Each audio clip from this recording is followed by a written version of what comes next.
Air conditioning 2017 Toyota Highlander on vacuum right now, getting ready to charge it up. Bottles upside down in the liquid state. The refrigerant yellow hose is filled with liquid refrigerant, ready to charge as a liquid. Only in the high side, you can see the valve is open. This valve is closed.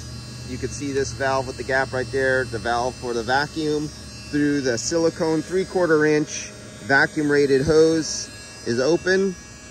Low side is closed. You can see it's all the way in.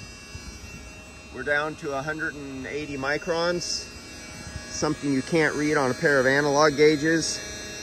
Coming by here to test the battery before I start my test in case there's any kind of problems, and I already spot a problem. We're at 9.99 volts, basically 10 volts. 12 volt lead acid battery should not be 10 volts. Most likely this will not start.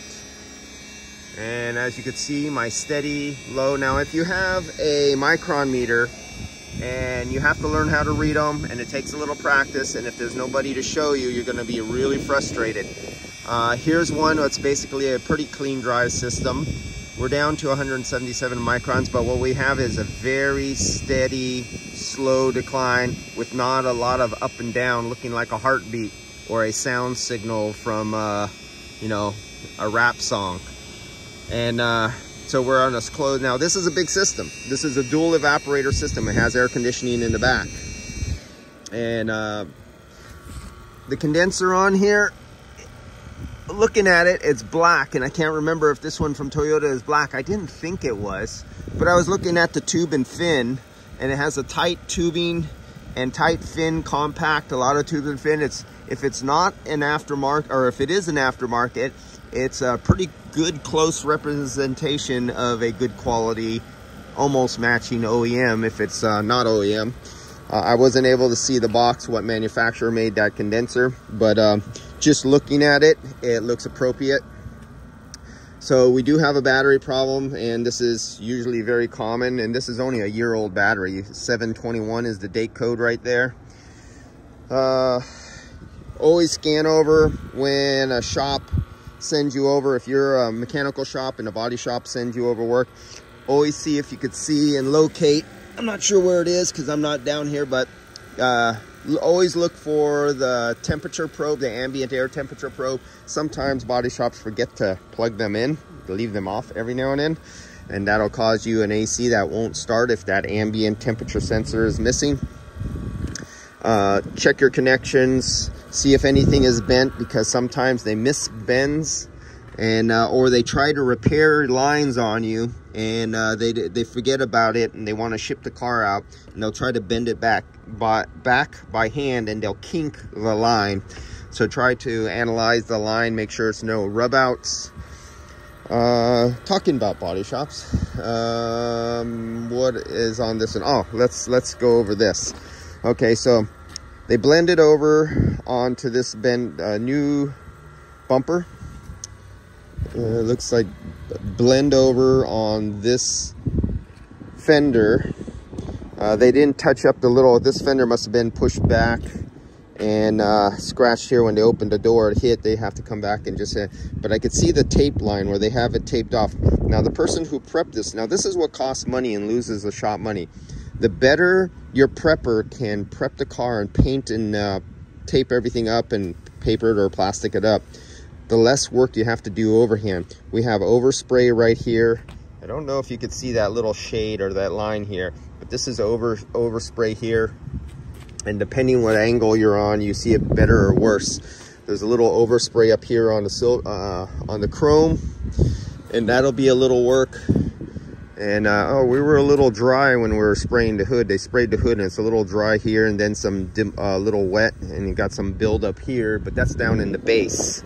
They made the problem in the base, not on the clear coat.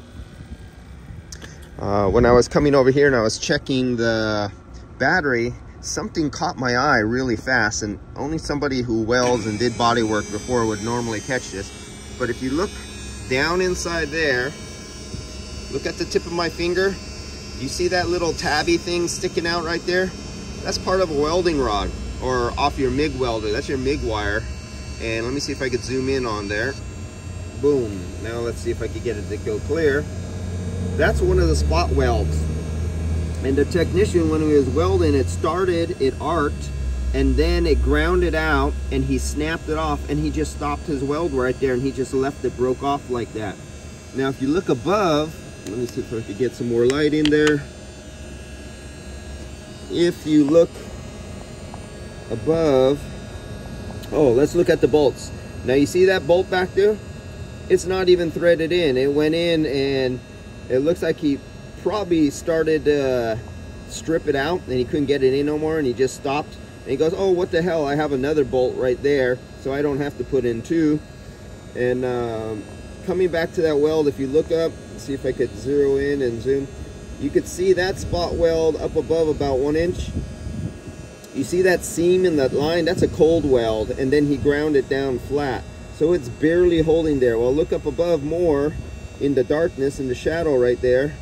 And do you see that one? That's a very cold weld. That's like absolutely almost doing nothing.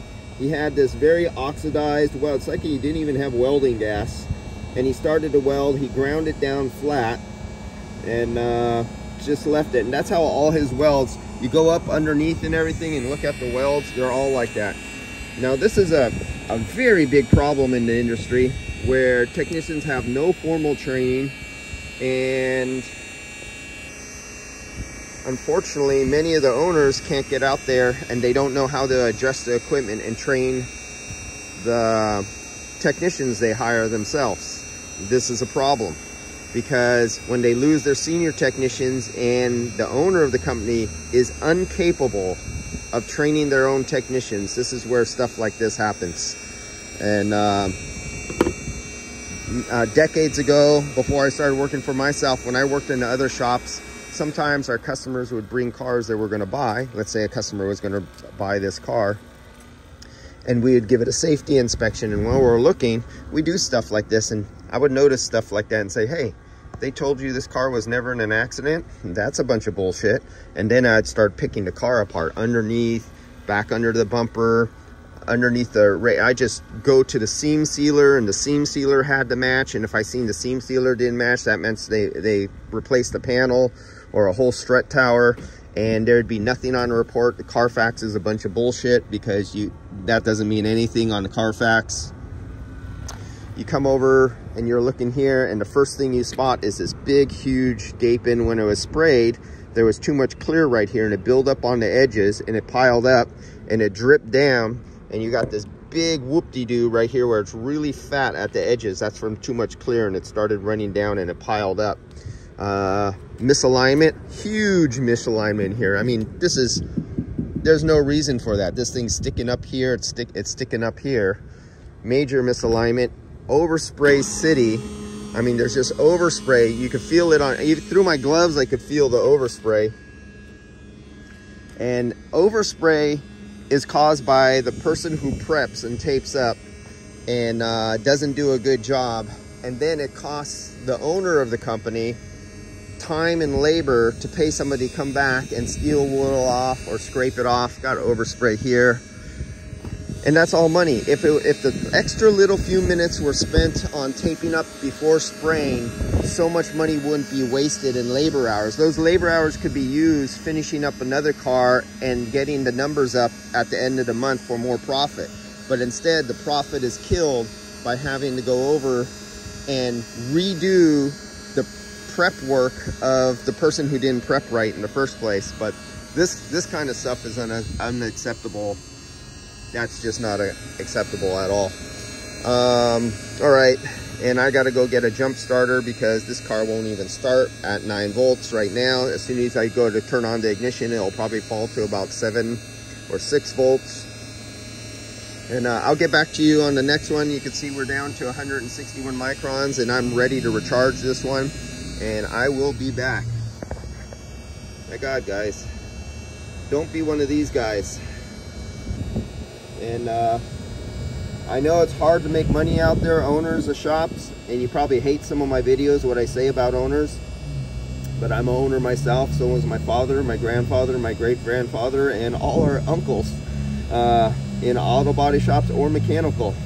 So this stuff doesn't fly, and this is a direct relationship with the quality and the mentality of the owner of the business himself.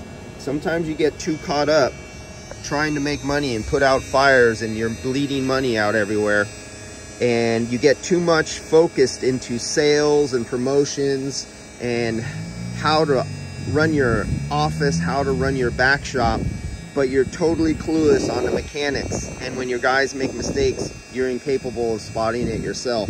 And this is a problem in our industry. And you can't just be front office smart, but you can't just be a technician who's good at a technician and try to open up a business and you just suck at the front office and accounting and business management and time management.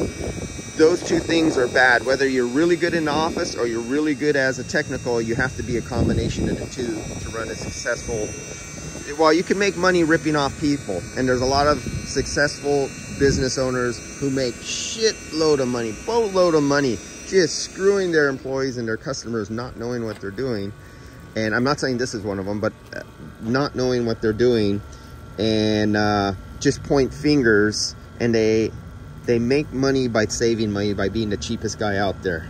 And hey, they stay in business. There's no law against ripping off people. There's no protection for the consumer, and no protection for the poor technician who might be unfortunate to work for such a person. And I know a lot of you guys have worked for those guys. Okay, I'll be back. I've been ranting too much. See you guys.